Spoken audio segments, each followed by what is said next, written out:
परमेश्वर का धन्यवाद हो सुंदर सुबह के लिए। परमेश्वर ने इस दिन को बना के हमें दिया है। इस पवित्र दिन में उस परमेश्वर की आराधना करें, स्तुति करें। परमेश्वर के इस दिए हुए अवसर के लिए हम परमेश्वर को धन्यवाद करते हैं। हम आप सबों का global harvest assembly of God के ऑनलाइन सर्विस में स्वागत करते हैं। आइए हम लोग आज की इस आराधना के लिए प्रार्थना करेंगे और परमेश्वर की महिमा करेंगे। आइए हम लोग प्रार्थना करें। सूर्य पिता परमेश्वर, हम आपको धन्यवाद करते हैं सुंदर दिन के लिए। इस दिन में हम आपके पास आते हैं प्रभु और आपसे प्रार्थना करते हैं कि आज हमारी मदद करें, सहायता करें, शुरू से लेकर अंत तक हमारी अगुवाई करें। जब हम लोग प्रभु तेरी आराधना करते हैं, स्तुति करते हैं, वचन में से सुनते हैं, सुनाते हैं, सारी बातों में तेरी आशीष को मांगते हैं, तेरी अगुवाई को मांगते हैं। और जितने लोग इस वीडियो को देखते हैं, सुनते हैं, हर एक को बड़ी आशीष दे। एक एक के जीवन में तेरी आशीष पाया जाए। तेरा धन्यवाद जब तू ऐसा करता है। शुरू से अंत तक हमारी अगुवाई को यीशु मसीह के नाम से आमीन। आइए हम लोग कुछ गीतों को गाकर परमेश्वर की महिमा करेंगे। आइए हम परमेश्वर की महिमा के लिए कुछ गीत गाएंगे।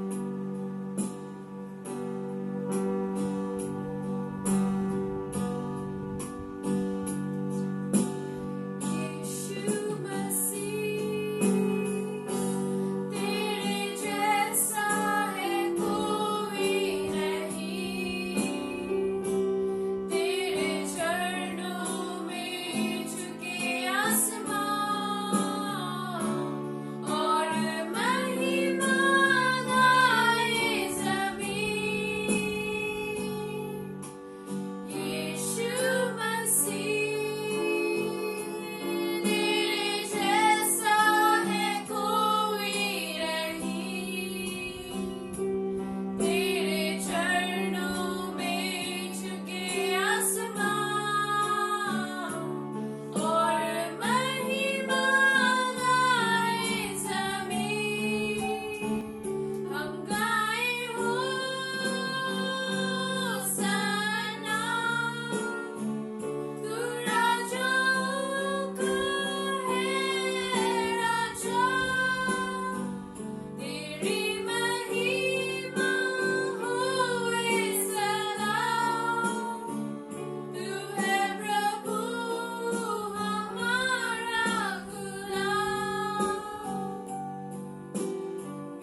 यहोवा चरवाहा मेरा, कोई घटी मुझे नहीं है।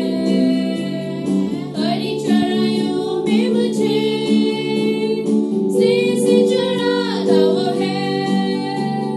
यहोवा चरवाहा मेरा, कोई घटी मुझे नहीं है। हरी चराइयों में मुझे से चराता वो है। मृत्यु के अंधकार से मैं जो जाता था, प्रभु यीशु करुणा से तसल्ली मुझे दी है।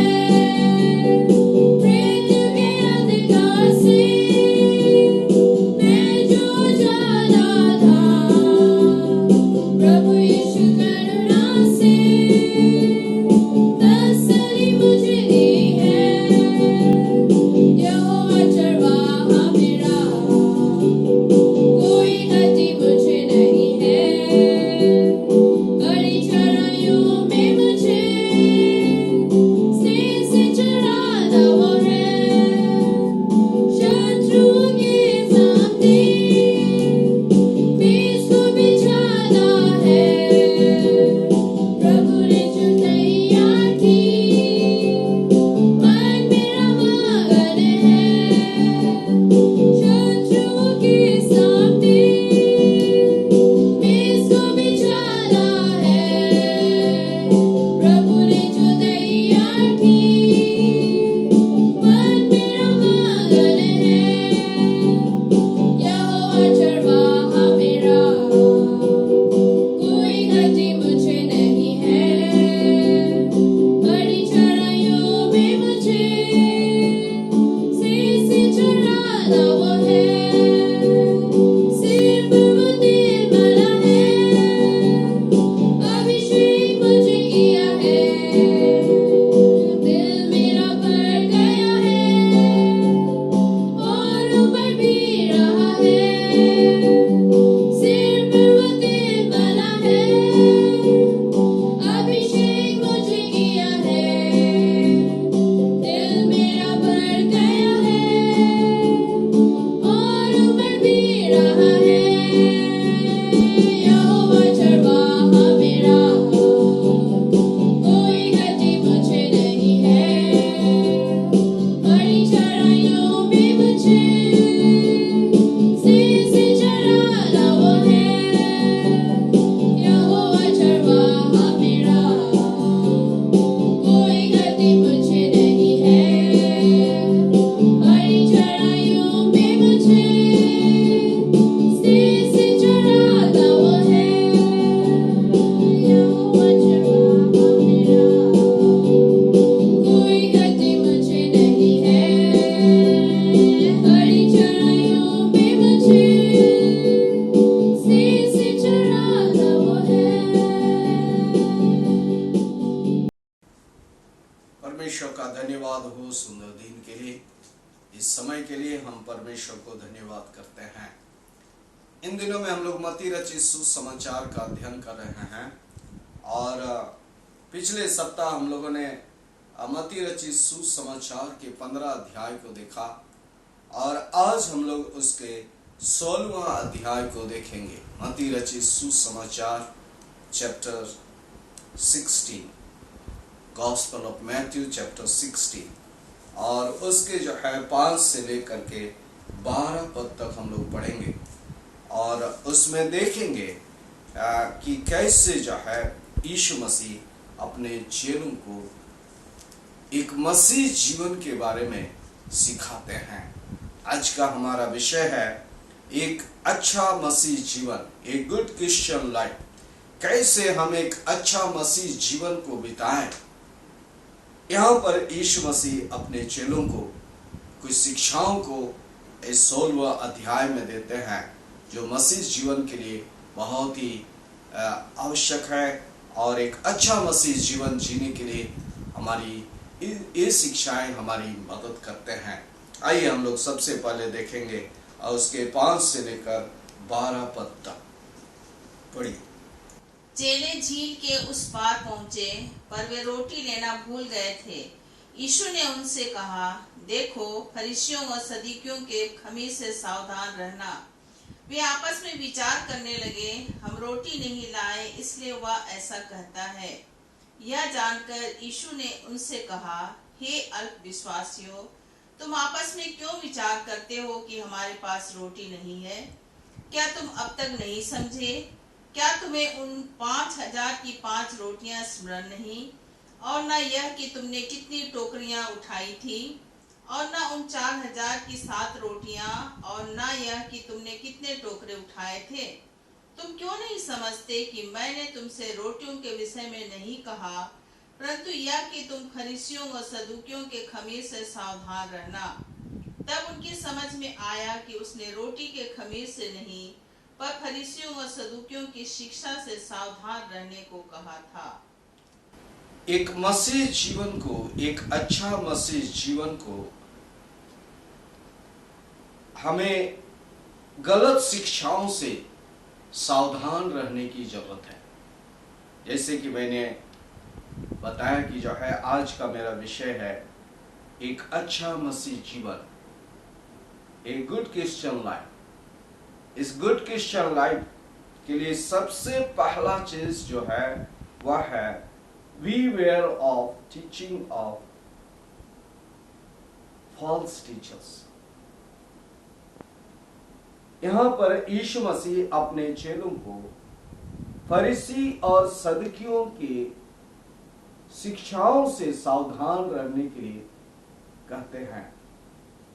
फरीसी वे लोग थे जो यहूदियों के धार्मिक अगुवे थे और पुराने नियम की आज्ञाओं और उनके परंपराओं का पालन करने वाले लोग थे। और ये सदुकी लोग वे लोग थे जो राजनीतिक अगुवे थे, ना तो किसी प्रकार के परंपरा पर और ना ही धार्मिक बातों पर विश्वास करते थे। यहां तक कि ये वे लोग थे कि जो जी उठने या स्वर्गदूतों पर या किसी प्रकार के आश्चर्य कर्म पर भी ये विश्वास नहीं करते थे। और सबसे बड़ी जो इनमें कमी थी वह था इनका जीवन अलग था और इनकी शिक्षाएं अलग होती थी। इनकी शिक्षा और इनका जीवन मेल नहीं खाता था। ये दिखावटी लोग थे। इसलिए यीशु मसीह कहते हैं कि ऐसे शिक्षाओं से दूर रहना, और उनकी शिक्षाओं को यीशु मसीह उस खमीर के समान कहते हैं। खमीर के समान, उनका उदाहरण जो है खमीर के समान कहता है।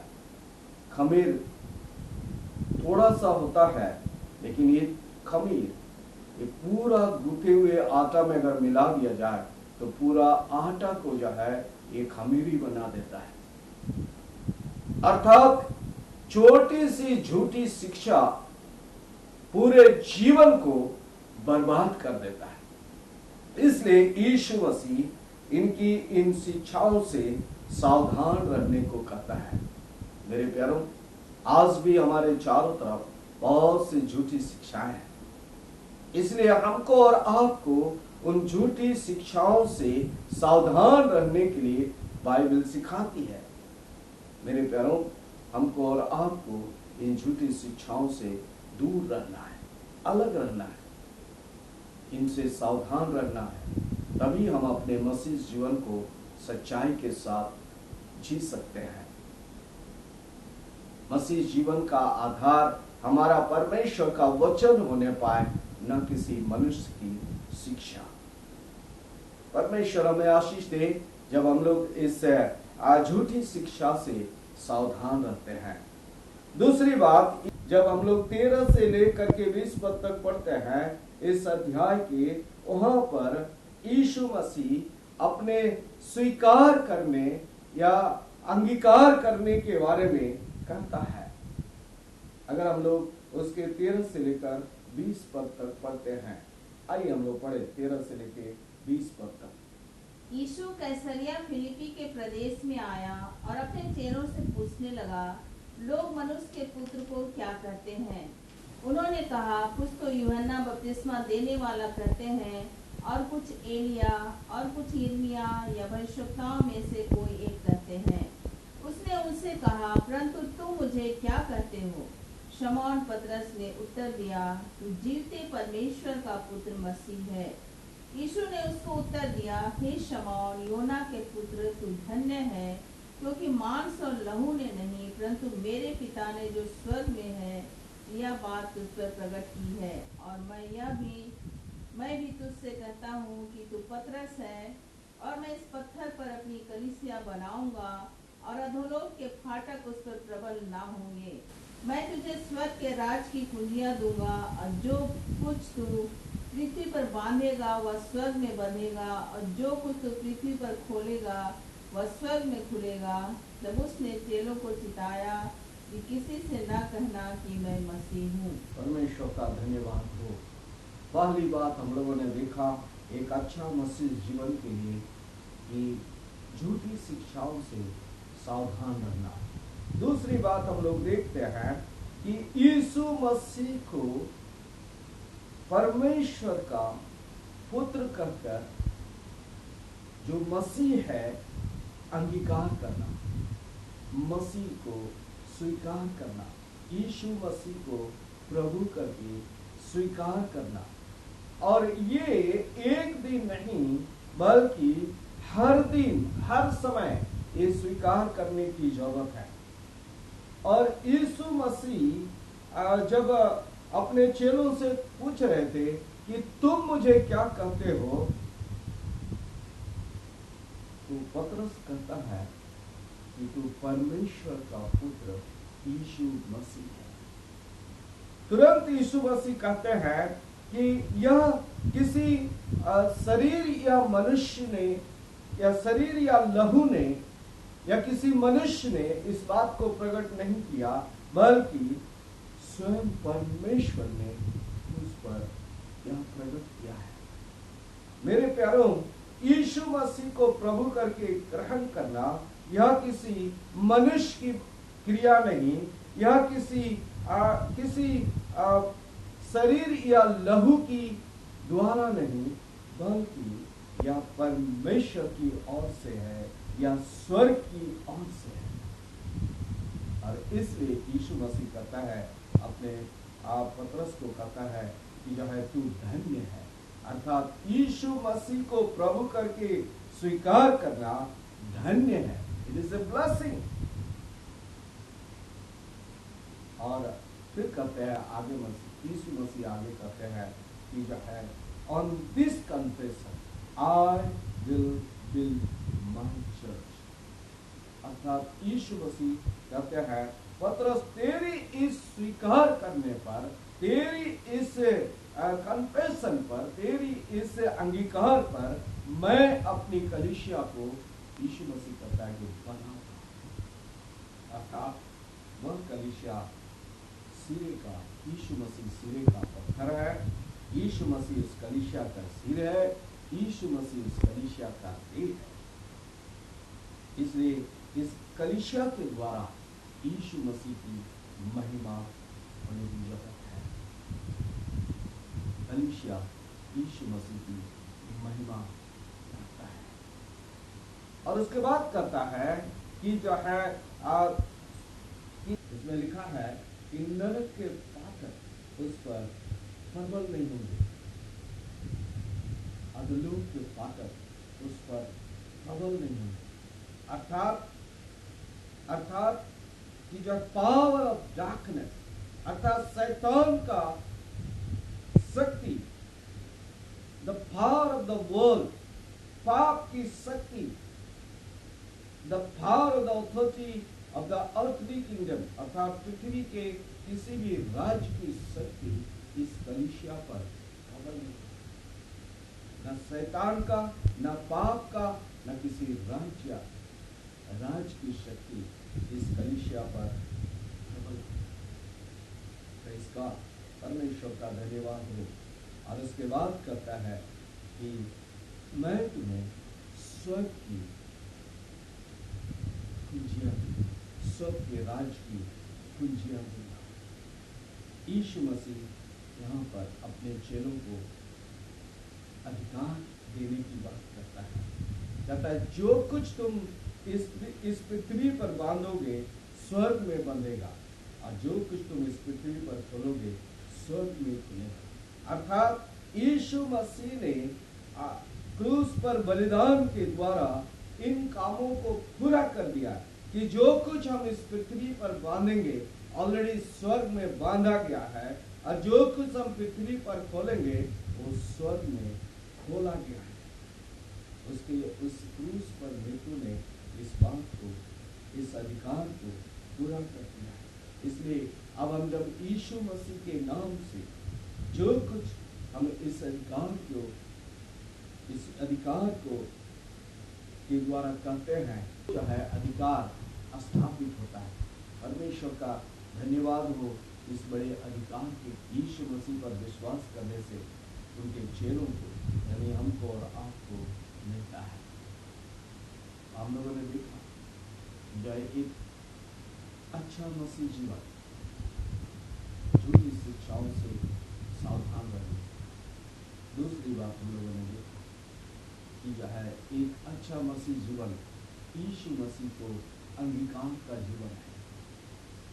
और तीसरी बात हम लोग आज देखेंगे जब इसके इस मत्ती रचित सुसमाचार के 16 अध्याय के 24 से लेकर 28 पद तक पढ़ते हैं, तो यहाँ पर उस यीशु मसीह के पीछे हो लेने के बारे में बात करता है। आइए हम लोग पढ़े मत्ती रचित सुसमाचार का 16 अध्याय 24 से लेकर 28 पद तक। तब यीशु ने अपने चेलों से कहा, यदि कोई मेरे पीछे आना चाहे तो अपने आप का इनकार करे और अपना क्रूस उठाए और मेरे पीछे हो ले। क्योंकि जो कोई अपना प्राण बचाना चाहे वह उसे खोएगा, और जो कोई मेरे लिए अपना प्राण खोएगा वह उसे पाएगा।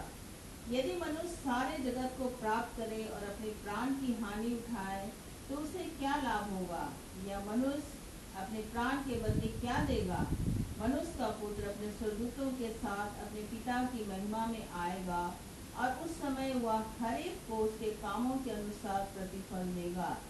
मैं तुमसे सच कहता हूँ कि जो यहाँ खड़े हैं उनमें से कुछ ऐसे हैं कि वे जब तक मनुष्य के पुत्र को उसके राज्य में आते हुए ना देख लेंगे तब तक मृत्यु का स्वाद कभी ना चखेंगे। आमीन।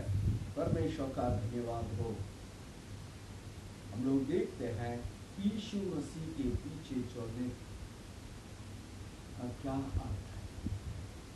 यहाँ पर हम लोग पढ़ते हैं कि यीशु मसीह के पीछे हो लेना, यह एक वॉलंटरी एक्सेप्शन है। यह हमारा स्वयं का निर्णय है, कोई जोर जबरदस्ती नहीं है, कोई दबाव से नहीं है, बल्कि यह एक स्वयं का निर्णय है। इसलिए यीशु मसीह कहता है कि यदि कोई मेरे पीछे आना चाहे, एक स्वयं का निर्णय, और जो कोई आना चाहता है उसे सबसे पहला काम करना है डिनाई हिमसेल्फ, अपने आप का इनकार करें। अर्थात to put aside our own selfish desire, अर्थात स्वार्थ के बातों को अलग कर, अपने जीवन से स्वार्थ की बातों को अलग करना, और दूसरा उसके उद्देश्य और योजनाओं को पूरा करना, अर्थात serve his purpose whatever the cost, चाहे उसके उद्देश्य और योजना को पूरा करने के लिए कुछ भी त्याग करना पड़े उसे त्याग करें। उसके उद्देश्य और योजना को पूरा करने के लिए जो कुछ हमें त्याग करना पड़े उसे त्याग करें। अर्थात यीशु मसीह के पीछे चलने का अर्थ है स्वार्थ की बातों से अपने आप को अलग करना और उसके उद्देश्य और योजना को पूरा करने के लिए जो कुछ हमें त्याग करना पड़े उसे त्याग करें। दूसरी बात कहता है अपना क्रूस उठाना। The cross of Christ is the symbol of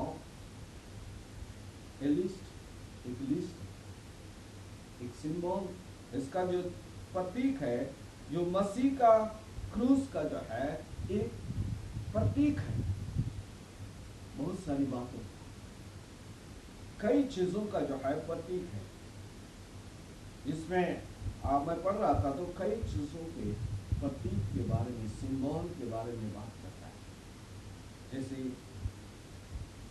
number 1 जिसमें मैं देख रहा था कि यह सफरिंग का प्रतीक है, सिंबल ऑफ सफरिंग, दुख सहना या दुख उठाने का प्रतीक। यीशु मसीह के क्रूस का मतलब, अपना क्रूस उठाना का मतलब होता है दुख उठाना। दूसरा, मृत्यु तक विश्वास रूप बने रहना। तीसरा, निंदा को सहना, सिंबल ऑफ रिडिक्यूल। उसके बाद जो है लज्जा को सहना, शेम। फिर जो है रिजेक्शन, त्याग। देन सेल्फ डिनायल, स्वयं का इनकार करना। एक बड़ा इस क्रूस का मतलब जो है कई चीजों का एक लिस्ट है। अर्थात हमारा पहचान नहीं बल्कि मसीह हमारा पहचान। हमारा जीवन का पहचान मसीह हमारा जीवन का पहचान। फिर से बात कर, क्रूस उठाने का मतलब दुख उठाना, मृत्यु तक विश्वास, निंदा सहना, लज्जा का कारण होना, रिजेक्शन, त्याग का कारण होना, स्वयं का इनकार करना, यानी अपना पहचान तक छोड़ना। मसीह हमारा पहचान होता है। मसीह के पीछे चलने का अर्थ यही है। इसलिए यीशु मसीह ने कहा कि जो कोई मेरे पीछे आना चाहे वो अपने आप का इनकार करे, अपना क्रूस उठाए, इन चीजों का प्रतीक बने और साथ ही यीशु मसीह के पीछे हो, उसके पीछे हो लेना। अर्थात पूरी तरह से समर्पित होकर उस मसीह के पीछे हो लेना। यही मसीह जीवन में मिलता है। एक अच्छा मसीह जीवन जीने के लिए हम लोग आज इन 3 बातों को देखा कि झूठी शिक्षाओं से दूर रहें, मसीह को स्वीकार करें और उसके पीछे होकर चलें। परमेश्वर हमें आशीष दे जब हम लोग इन बातों को अपने जीवन में पूरा करते हैं। आइए हम लोग प्रार्थना करें। सूर्य पिता परमेश्वर, हम आपको धन्यवाद करते हैं आपके तमाम भलाइयों के लिए, तमाम आशीषों के लिए। हमें अनुग्रह कर पिता कि ऐसे ही हम एक जीवन को जी पाए जिससे प्रभु हम तेरे नाम को धन्य करने पाए और तेरी महिमा हमारे जीवन के द्वारा होने पाए।